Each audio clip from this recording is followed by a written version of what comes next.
Umapila si dating City Councilor Atty. Ian Sia kay Mayor Vico Sotto na unahin muna sana ang pagpapatayo ng bagong ospital kaysa sa balak ng alkalde na bagong City Hall campus. Ito'y matapos ibinida ni Mayor Vico Sotto ang mahigit 9.6 bilyong pesong halaga ng itatayong bagong City Hall campus. Sinabi ito ni Atty. Ian Sia sa kanyang panayam sa mga mamamahayag na miyembro ng pamamalisan Rizal Festcorp sa kapihan sa Metro East Media Forum kamakailan. As a former city councilor, ang nakita ko na pangunahing pangangailangan ng mga taga-Pasig is healthcare service. So yun yung the fact na yung mga medical missions ng St. Gerard Charity Foundation ay pinupuntahan ng mga tao means there's a need.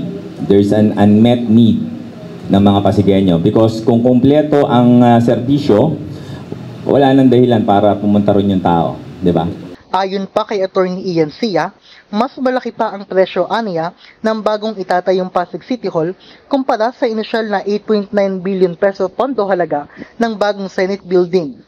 Dagdag pa niya, mas prioridad na kailangan ng mga Pasigueño ngayon ang serbisyong medikal kagaya ng libreng gamot at mga medical equipment sa mga ospital na hindi naaabot ng mga ordinaryong tao. Ikalawa, 9.6 billion, based sa research ko, although lumobo na yung presyo ng building ng Senate, ang alam ko nasa around 8.2 or something, yun lang yung initial cost ng Senate building.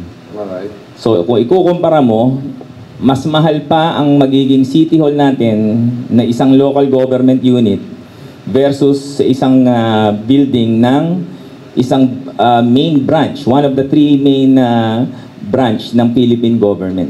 So for me, excessive.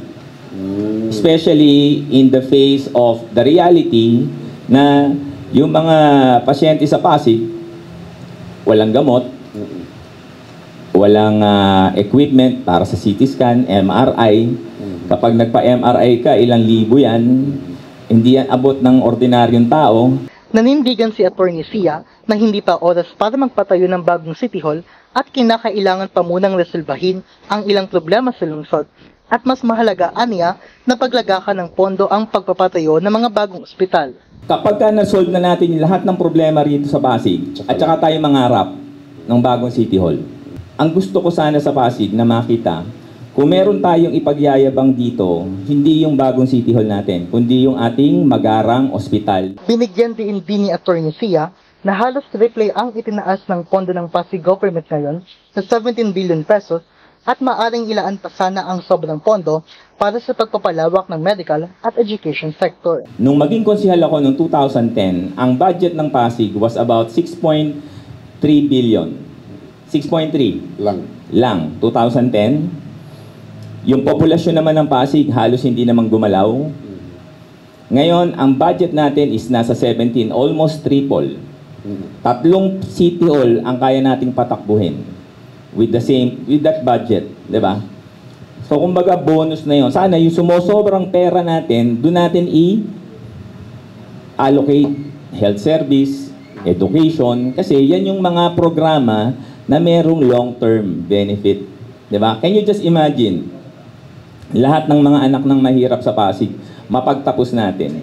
Matatandaan noong Hunyo tunang nakarang taon sa pagdiriwang ng 45th founding anniversary ng Pasig, ay ibinalita ni Mayor Vico Sotto ang planong pagpapatayo ng bagong City Hall na bahagi ng 10-year comprehensive plan at lagpas sa kanyang 9-year limit o ikatlong termino. Ayon sa mga ulat ng mga independent assessors sa tanggapan ni Mayor Vico Sotto, lumabas ng structurally inadequate o mahina na ang ilang posi at bigan ng Pasig City Hall kung kaya't malapit ito sa kalamidad at mga sakuna at kinakailangan ng ayusin. Tatagal ng 2 taon ang pagpapatayo ng Pasig City Hall. Kabilang sa mga planong ipatayo dito ay mega market, playground, evacuation center at senior citizen center. 1960s nang itayo ang Pasig City Hall na may 3 palapag pa lamang noon. Dagdag pa ni Mayor Vico Sotto, ito na ang pinakamalaking proyekto sa buong kasaysayan ng Pasig City. Nangako rin ng alkalde sa publiko na magiging transparent at future-proof ang pagpapatayo ng bagong City Hall. Ang kapiyan sa Metro East ay regular na isinasagawa tuwing Miyerkules na inorganisa ng pamamariso ni Sal Frescor at suportado ng Pinoy Ako Advocacy Group. Mark Arellano nag-uulat para sa Bravo News Nationwide.